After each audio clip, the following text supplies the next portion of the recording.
Hey guys. Okay, so this is the update video for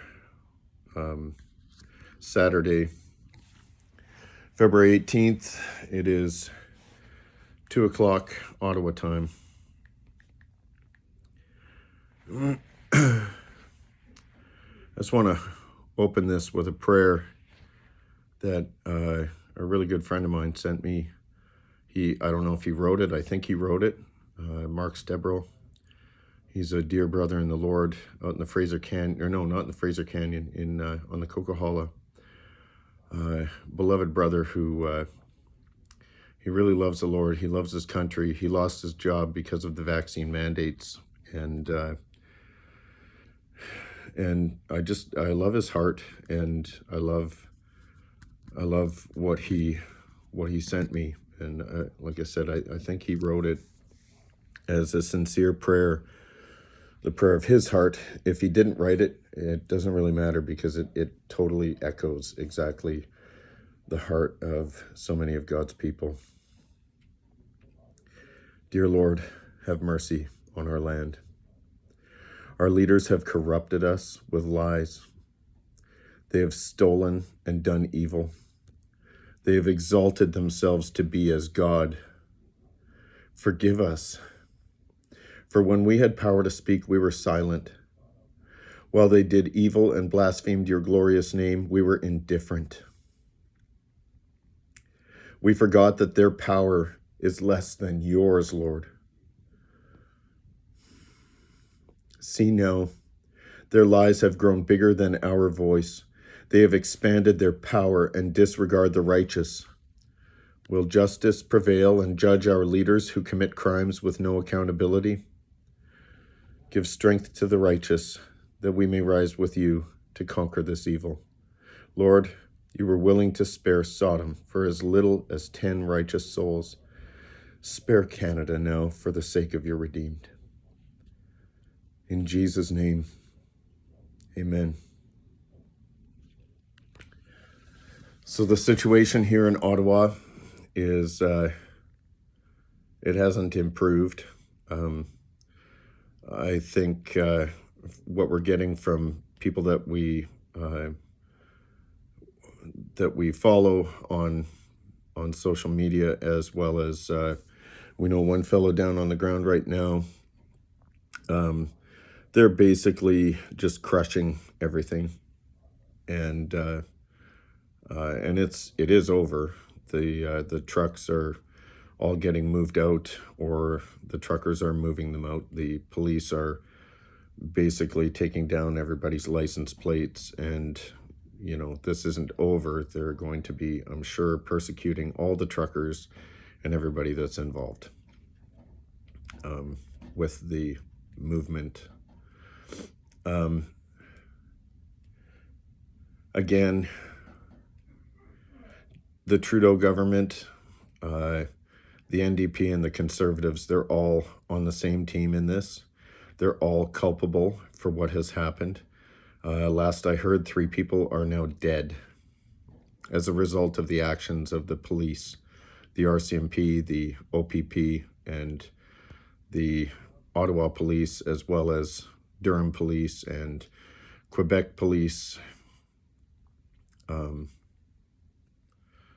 Yeah, it's disgusting. That's not even an adequate word to describe it. So everybody has been asking, what are we doing? What's our plan? We were kind of waiting to, sort of announce that until we knew for sure how things were looking. At this point, there's no point in us continuing to do anything, because if we go back downtown, we're guaranteed to be arrested, only because we're in the system. We're going to be, they're going to throw the book at us big time. And not that we're intimidated by that in any way. I mean, we came down here fully expecting that was what was going to happen, especially yesterday. I mean, we knew standing on the front lines that if things went south, we were going to get arrested, and and we expected to have them throw the book at us. What they've done is, so I may as well take this opportunity just to explain how the arrest happened yesterday. So if you watched my videos from yesterday of me approaching the front lines, and then on the front line, it was down on Rideau and I believe Essex, if I remember correctly what the police officer said. I didn't pay attention to the street signs, but I do know for sure it was on Rideau. I kind of went into the crowd, and as I saw, so I'll go back. So we built the snow barricade up at Trudeau's office on Wellington, and the goal there wasn't obviously to stop anything. It was just to slow them down, to show our resolve, and to just say, like, hey, like, we have a right to be here. We're doing what Trudeau said would not be affected by his so-called Emergencies Act invocation. He said it. It's on national TV that our Charter of Rights and Freedoms, our charter rights, would not be infringed upon. Well, they were absolutely not just infringed upon, they were trampled and crushed, like that lady, like the two people who were trampled by those horses. That is a perfect and grim reality of what the Trudeau government has done with our rights. He has essentially considered himself to be the supreme dictator of Canada, and along with the other higher ups that, sent the police in to do what they did yesterday and today. So we just basically said, we're peacefully assembling. You said that, that's not going to be a right that will be infringed upon by the Emergencies Act. As a matter of fact, in the Emergencies Act itself, it says that it cannot infringe upon the Charter of Rights and Freedoms. The Charter of Rights and Freedoms is supposed to be above even the Emergencies Act declaration. So, but it doesn't matter. All of that was illegal anyways. We know that. So we built the snow wall, the snow barricade, and then people were saying northeast of there, further down towards where Wellington becomes Rideau or whatever it is. Anyways, people were sort of gathering there, and people were saying that there were cops assembling there. So I started to walk down that way just to see if I could get some video footage, and the closer I got to it, the more I realized that was it. That was the beginning line, and maybe they were forming lines elsewhere, but that was where I saw a substantial police presence. And so I went down there. I started walking into the crowd and filming, and seeing these Quebec kind of, I don't know, goon squad guys all standing in a line, and all the protesters were saying everything you can imagine, like,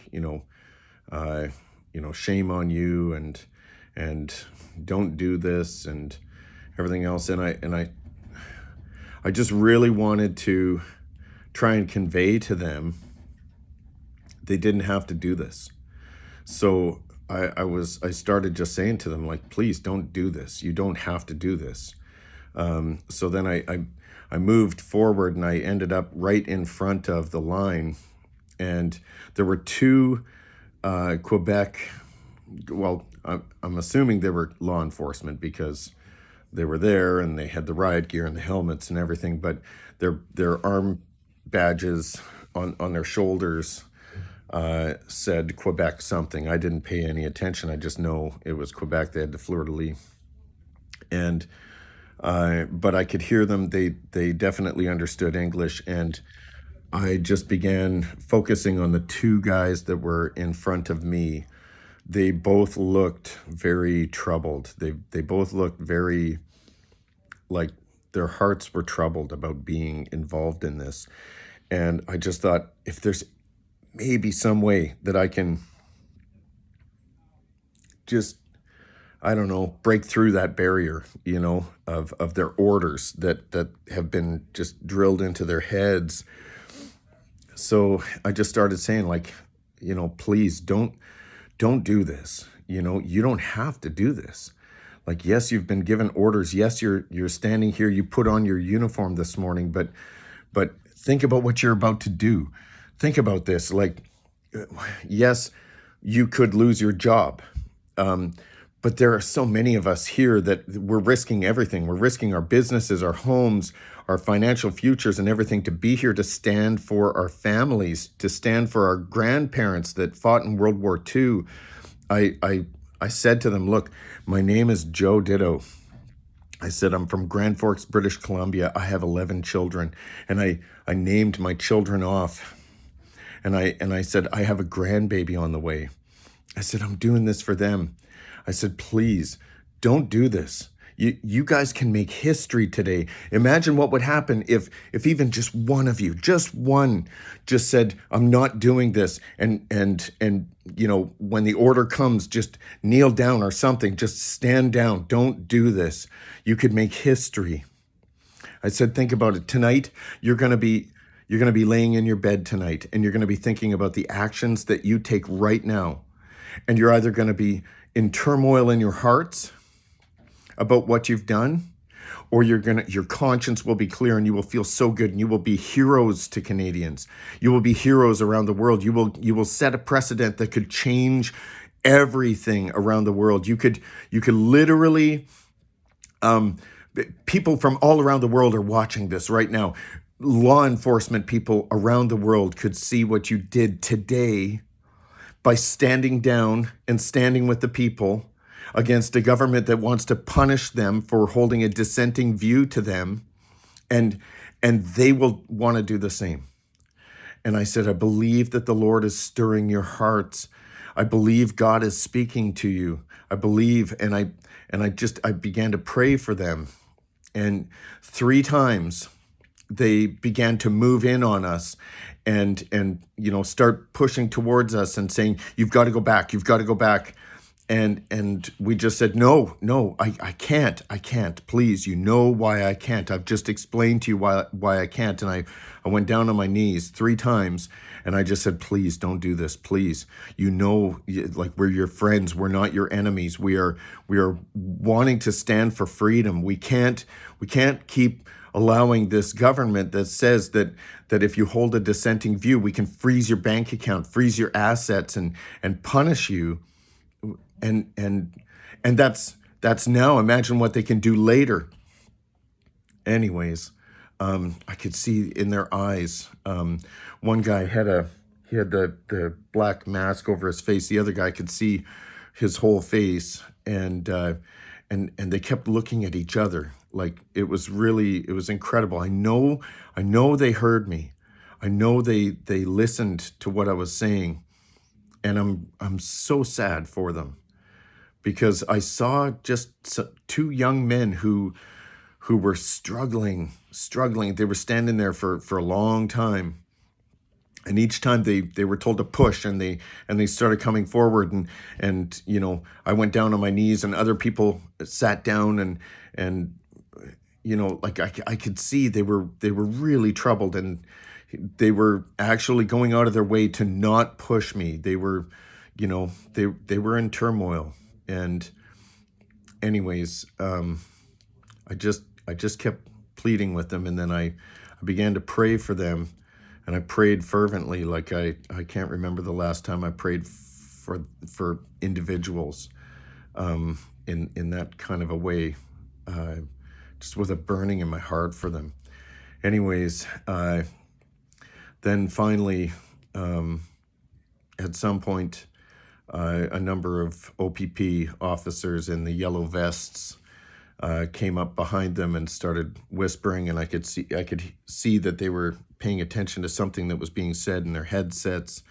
The Quebec Goon Squad guys in the green, and it was just after I made my last video on the front line there, where I said I really believe that God's going to do a miracle here today, and that's what I was praying for. I was praying for a miracle. Those men heard me, and I hope they watch this. I told them, I said to them, after this is over, I don't care, no matter what happens. I said, I forgive you no matter what happens, but please look me up on Facebook, friend me.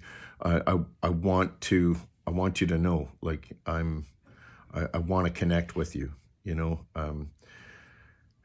Anyways, so I made that last video, and then literally moments later, I could see they were listening to something in their headsets, and they turned to each other and they looked at each other, and then a bunch of OPP police officers came up behind them and spoke to some of them or whatever, and then they all just started pushing in, and I went down on my knees again, and I just began to pray, and next thing I know, I had my eyes closed, but I heard the OPP officers that were behind the goon squad. A couple of them just yelled, "Grab that guy!" and they must have lunged in between the goon squad guys and grabbed me and just dragged me out on my knees to behind that line and threw me down with my face in the snow, and held my arms behind me, and I didn't resist. I just laid there, and I was just praying, and I was just praying for, I don't know, praying for God to do something, not for my sake, for my nation. You know, I wasn't afraid of being arrested. It's not a big deal to be arrested. And after seeing what happened to some people, what happened to me was very mild by comparison. Anyways, they zap-strapped my wrists. My left wrist was so tight that my fingers began to lose feeling shortly after, and I could hardly move it. Anyways, move my fingers. Anyways, they picked me up, and then they started marching me. You know, after just telling me you're under arrest for mischief and what did they say? Mischief and obstruction and defying a court order and whatever else. I think it was 2 counts of mischief. There were 4 charges anyways that they said that I was being charged with, and kind of read me my rights, whatever, and marched me about a block away to the Shaw Center there, and that's where they kind of held us on a sidewalk there, and thankfully the sun was kind of shining down, but that wind was bitter cold, and it was very, very cold, and that's where we stood for the next over 2.5 hours.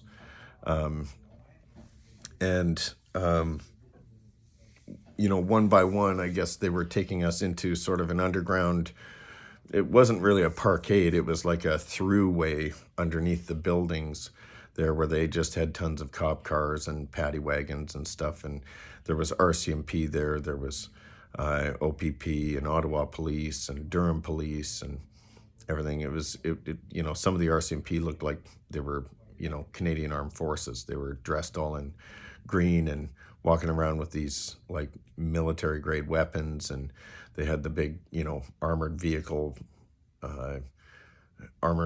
driving by, and it was while I was standing there that we watched the horses, the mounted horse police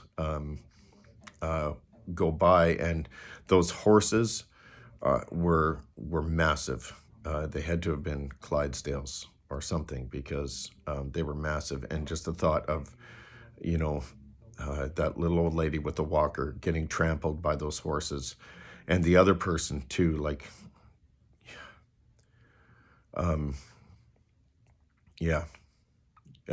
easily 2,500 pound animals, like 2,000, 2,500 pounds for sure. Like, they were massive animals. And there was, I don't know, 4 or 6 of them. anyways, I think 4.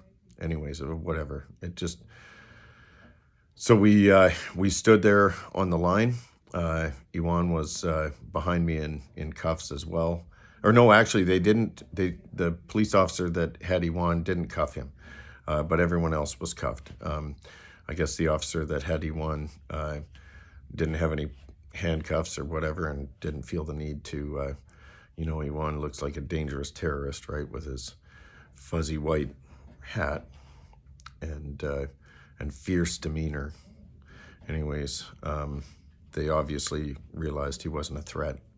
And so I'd say I was there for about 2 hours before they finally decided to cut my zap straps, because I wasn't, I wasn't, belligerent or anything. I was unaware. We were all, of course, unaware of the atrocious conduct of the police officers that was taking place elsewhere.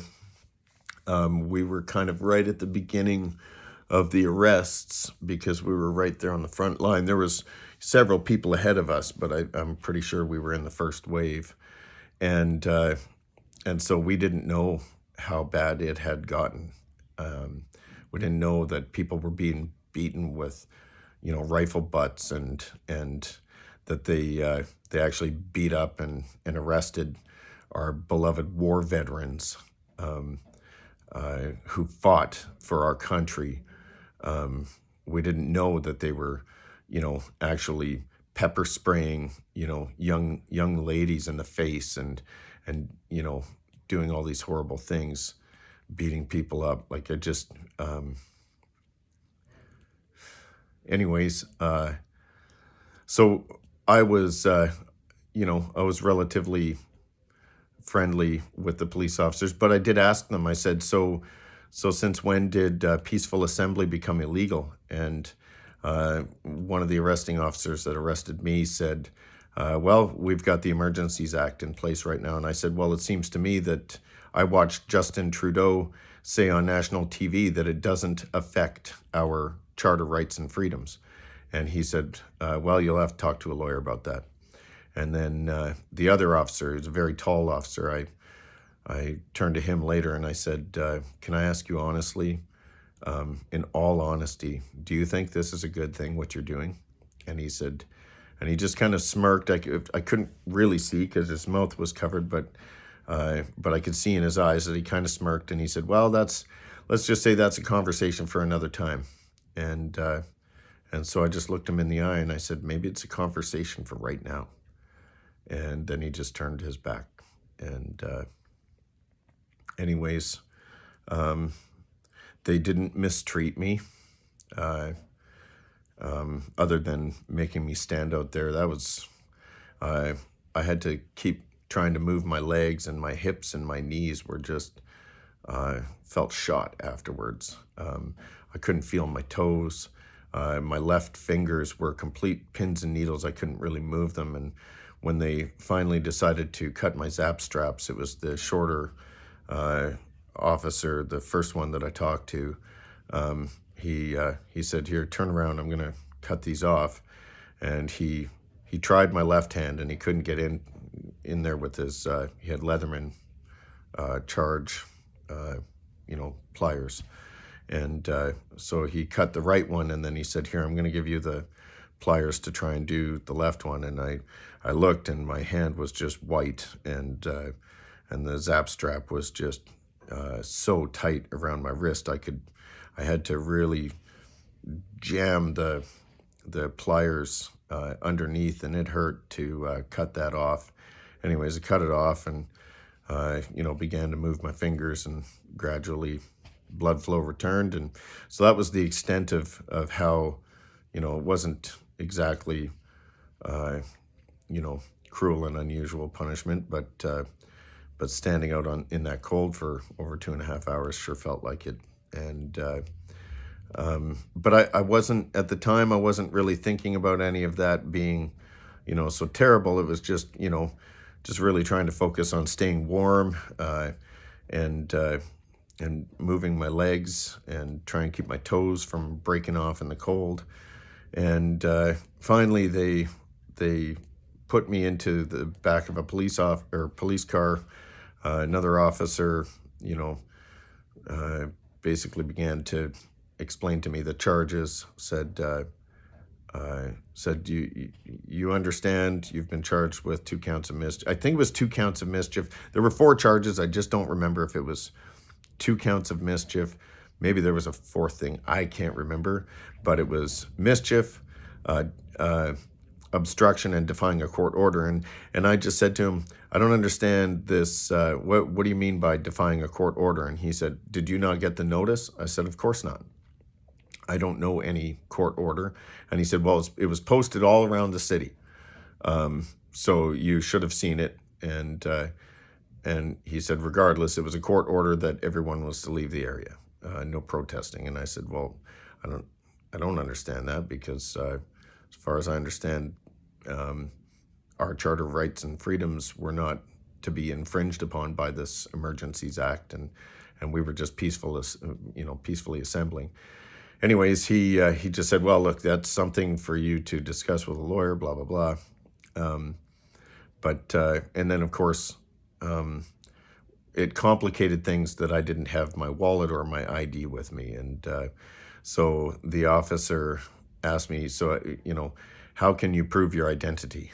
And I said, well, you can call my wife. And he said, do you have any social medias? And I said, yes. And he said, what's your Facebook under? And so I told him Joseph Ditto. And so he looked me up, and then a sergeant or whatever came by, and he said, this fellow doesn't have identification, but, or no. So he explained to me the reason why it was so important for him to identify me was because if you've given me a false name, then you're going to be charged even further. And I said, no, it's not a false name. And I realized, they just don't want anyone innocent, obviously, being, implicated and charged when they weren't the ones. But anyway, so I told him my Facebook, and then he saw my Facebook page, and he told his superior officer that, okay, this guy doesn't have identification, so I've identified him by his Facebook profile, and is that good enough? And they said, yeah, that's fine. So then they wrote up a bunch more paperwork or whatever, and then they finally took me out of the back of the car. He took the cuffs, or no, I didn't have cuffs on still. He gave me back my bag of belongings, and I started to put them in my pocket, and then he actually came up to me and he said, hang on a second, I guess you're going to be going in a bus. They're going to be busing you out of here because we can't release you in this area. And he said, so I need you to come with me. And then it was a big confusing mess. There was, nobody really knew what to do with us. There was me, and I lost track of Iwan at this point. They had separated us and were dealing with us separately. So there was a few other people. Finally, they ended up saying, okay, you got to go into the back of this paddy wagon thing. They didn't call it that, of course. They kept referring to us as prisoners, and that's certainly what it felt like. Prisoners of war, almost, is what it felt like. The air of it, because it was so wrong, how it was done. But anyways, so they put me in this, I think it was called an offender transport vehicle. It was, Ontario Provincial Police, basically as, I think, 2 doors on each side, maybe 3 doors, I can't remember, but they open up this door, and it's like a stainless steel box with a bunch of holes where the door is, and it's a double door. So in the first door, from the inside, there's a bunch of holes, and then there's an exterior door that they close, and they put me in there with another fellow who's a Polish trucker, and then 2 Quebecers.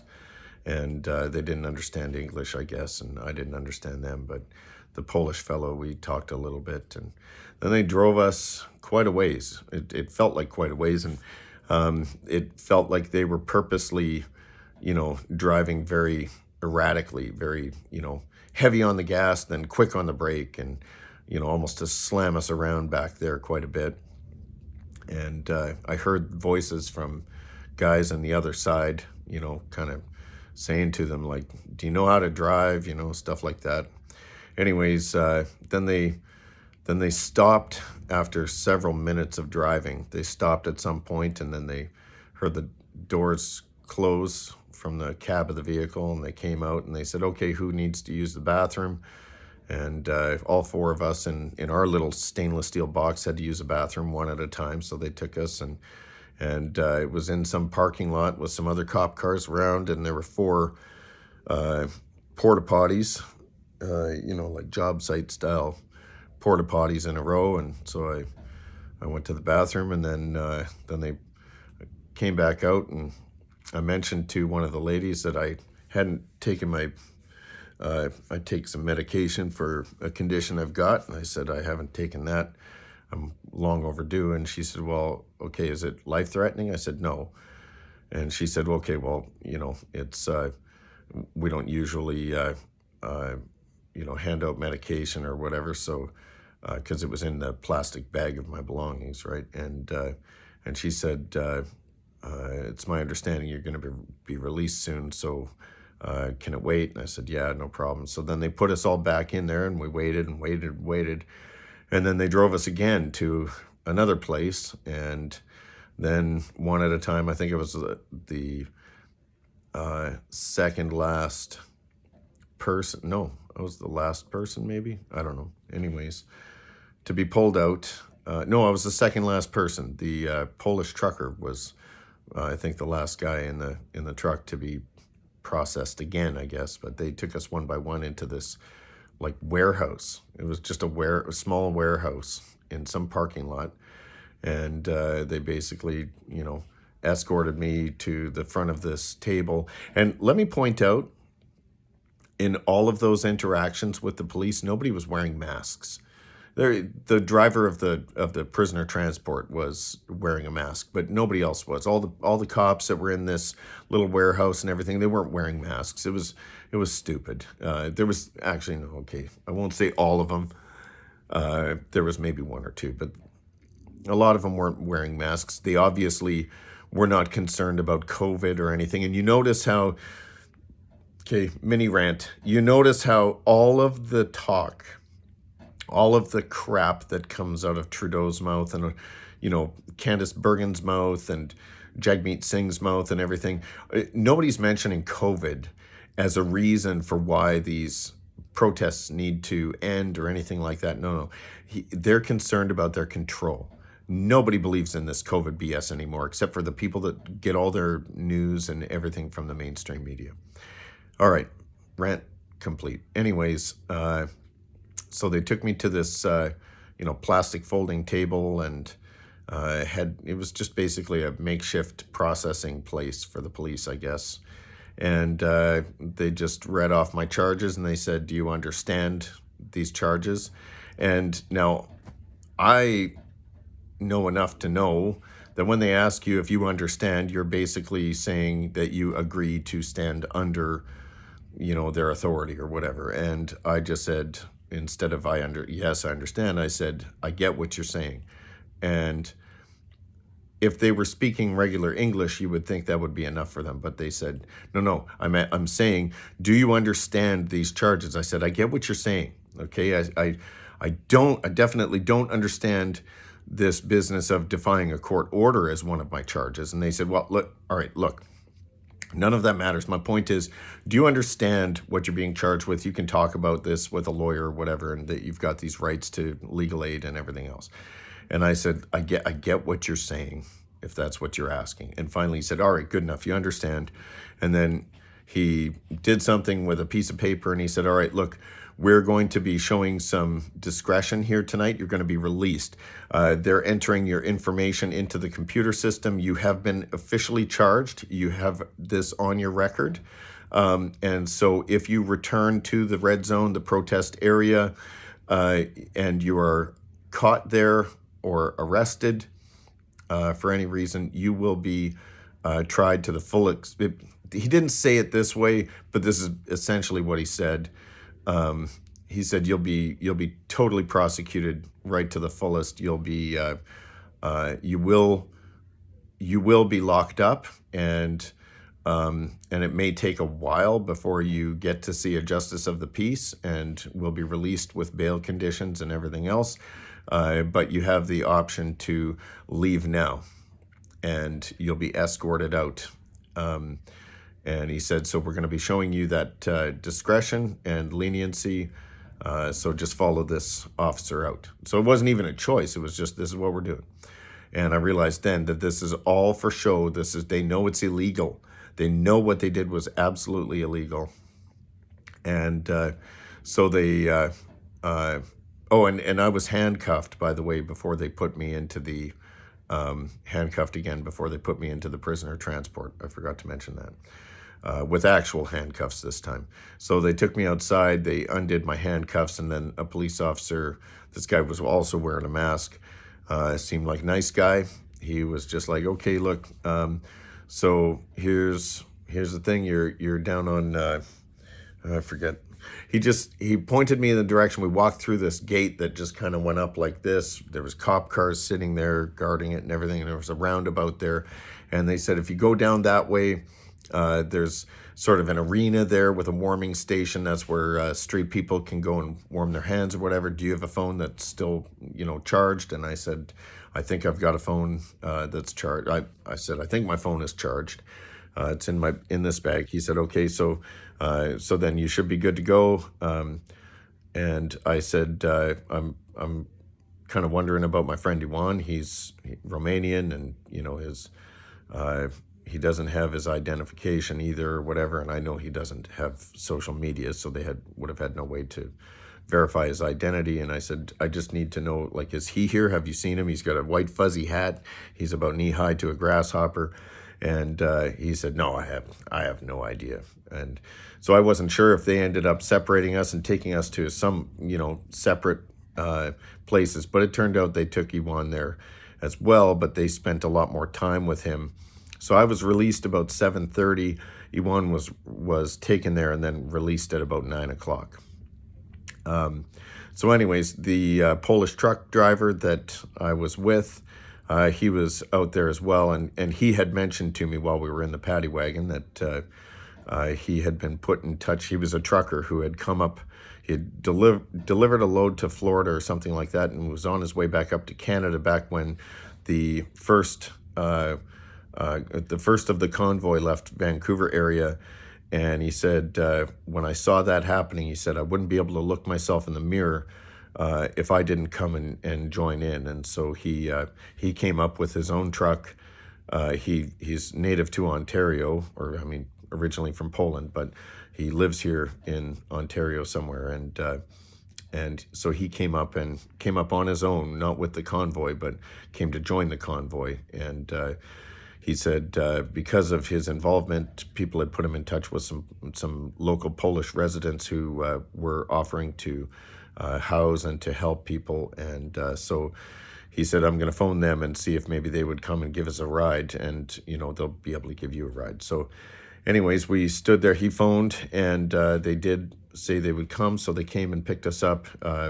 Wonderful couple. I do hope that we connected on Facebook, I think, but when I went to look for the friend request from her, I couldn't find it in my Facebook this morning. So I don't know if maybe they decided to, delete that Facebook request just for caution, because they are helping a lot of people here in Ottawa, and I do hope that they're not punished for it.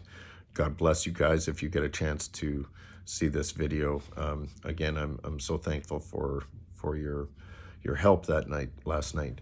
So anyways, they drove me right to the corner. We had to go through like 2 or 3 check stops coming into this area, and the police were asking, so what are you doing here? Why are you coming into this area? And they said that we're taking him to his hotel.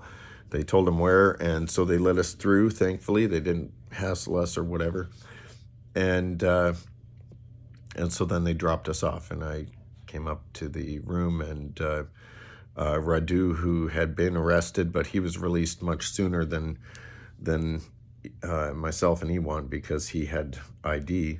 He was already here, and I began to tried to figure out a way that I could reach Ewan. His phone had died because of the cold, and so it turned out he had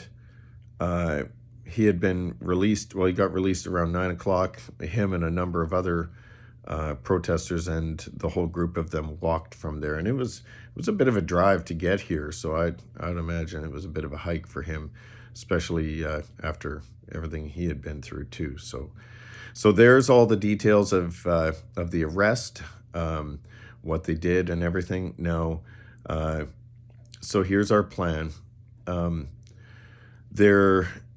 This morning when we woke up, we knew, like, you know, okay, we have the option of going down and rejoining, you know, the remnant of the protesters that are there. They're obviously people who did not get arrested yesterday, and they're there to peacefully assemble. You know, even now that the trucks were gone and everything like that, because I guess yesterday they were smashing windows to pull truck drivers out of their trucks, and they had tow trucks coming in and taking vehicles away and everything. So the main area of the protest in front of Parliament on Parliament Hill was basically cleared out, and then it was just people. And we watched some live feeds that ended up getting cut short, probably because, I don't know, maybe they have that technology to be able to shut down cell towers, like people have said. So we just knew, okay, there's no point going there today. So I was considering, you know, do we wait until it's all over? We knew everybody was pulling out. The Polish truck driver that I talked to, he was going to try and get his truck out before it got towed away. And so we just thought, okay, let's wait and see how the day goes. And my head and my heart have been in turmoil all day, just thinking about all of this, thinking about the state of our country, and I've been just praying. And so here's our plan. No, you know what? I'm just going to cut this video off here, and I'll do another quick video. This has gone on long enough. It's almost 45 minutes long, so sorry about that. But I've explained to you the situation that happened with my arrest, Ewan's arrest, and yeah, we'll check back on the next video, and you'll see, we'll explain to you our plan. All right, God bless you guys. Pray for our nation. Bye.